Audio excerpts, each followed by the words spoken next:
Hi class! So in this lesson, we're going to learn about the structure and function of molecules known as proteins. Now you might already have heard the term protein as something that is an important component of a healthy diet.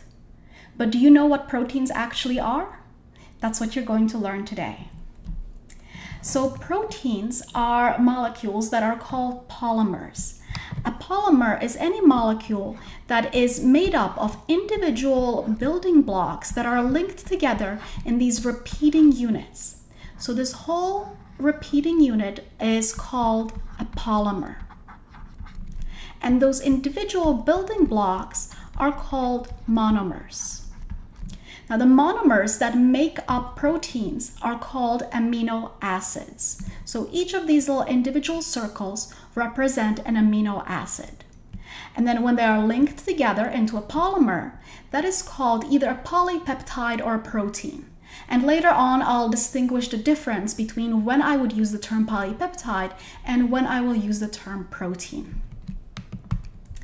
But before we talk about more details, let's get an overview of what you will learn.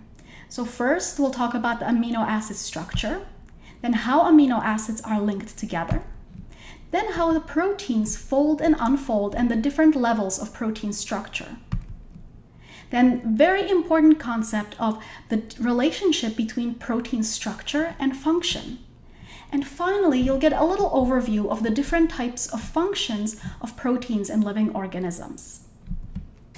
All right, so first let's talk about the structure of a typical amino acid. Remember, amino acids are the monomers, the building blocks of proteins.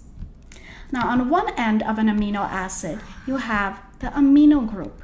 An amino group is made up of a nitrogen with two hydrogens. Then on the other end is the carboxyl group. Carboxyl group is made up of a carbon with a double bonded oxygen and an OH. In the middle, we have the alpha carbon, or the central carbon, which links together the amino group and the carboxyl group. On one end of it, it also has a hydrogen, and then on the other end is the very important R group, also called the variable group. The variable group, as the name suggests, varies among different amino acids. So all amino acids have the amino group, the alpha carbon, and the carboxyl group. This is the same for all amino acids. But the different amino acids will have different variable groups. And what atom or groups of atoms you have here as the variable group will determine the function of the amino acid and its properties. So here I'm just showing you a picture of some different types of variable groups. So this amino acid simply has just a hydrogen as its variable group. This one has a much bigger variable group composed of carbons and hydrogens. This one has even a sulfur as part of its variable group. And this amino acid has a pretty complex ring structure as its variable group. So you won't have to memorize the different types of variable groups and their names, but at this point, I just want you to have an idea that there are different variable groups, and what they look like will determine the properties of the amino acid. For example, is it hydrophilic or hydrophobic? And that will become important when we talk about how proteins fold. Multiple amino acids can be linked together to create a polypeptide or protein. And they can be linked together through a reaction known as a condensation reaction. A condensation reaction removes a molecule of water in the making of a bond. And here you can see the process of happening with the removal of water from two amino acids to link together the carbon of the carboxyl group and the nitrogen of the amino group. And when they are linked together, that creates a peptide bond. A peptide bond is simply a type of covalent bond that links together two amino acids. And when they are linked together, you get a dipeptide. Once you have 3 or more amino acids, then it is considered a polypeptide.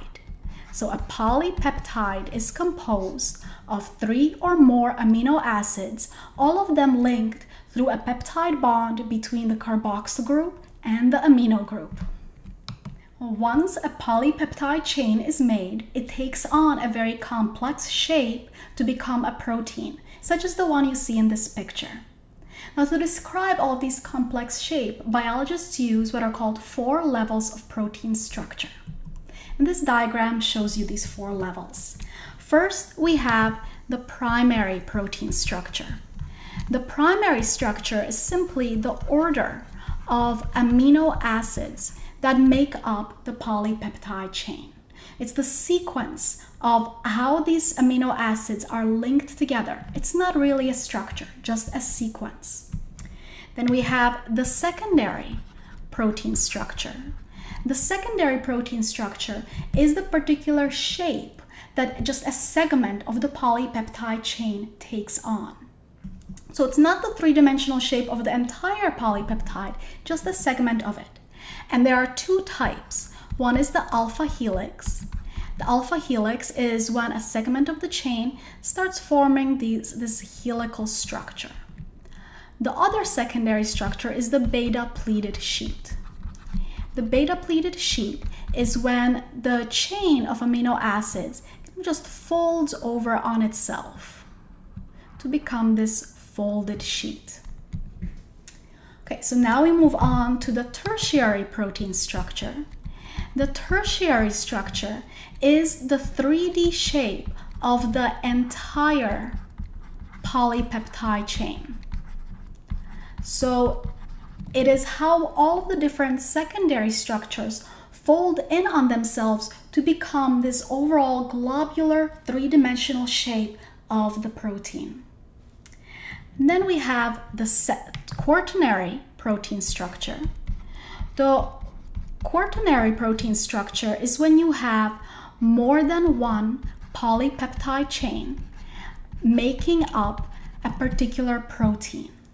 So not all proteins have quaternary structure, only certain ones that are made up of more than one polypeptide chain that interact together to form the fully functional protein. Now, what holds all of these different protein structures together? So the primary structure is held together with the peptide bond. This is a type of covalent bond that links the amino acids together. The secondary structures, the alpha helices and the beta-pleated sheets, are held together through hydrogen bonding. And then the tertiary structures are held together through many interactions. We have hydrogen bonds between the different variable groups of the amino acids. Some of the amino acids can interact through ionic bonds. So when certain amino acids have either acidic or basic side chains, the variable groups, then they can interact through acid-base interactions, also known as ionic bonds. Van der Waals interactions are also very important in holding the protein shape together. And lastly, disulfide bridges. This is a special type of covalent bond between 2 sulfurs. So you have 2 amino acids making up the polypeptide chain that each have a sulfur in their variable group. Then the chain can fold in on itself so that the 2 sulfurs are across from each other and they form this disulfide bridge. Right, and then quaternary structure, also really similar to tertiary structure. All of these different types of bonds can help to stabilize a quaternary structure. Now, I had promised you that I would explain the difference between a polypeptide and a protein, so here it is. A polypeptide is a chain of 3 or more amino acids that are linked together. It is not yet folded, so here you see it as a strand of amino acids. Whereas a protein is a polypeptide that has taken on the full 3-dimensional shape. So the other difference is that a protein can sometimes be made up of just one folded polypeptide chain. And other proteins, the ones with quaternary structure, are made up of 2 or more folded interacting polypeptide chains.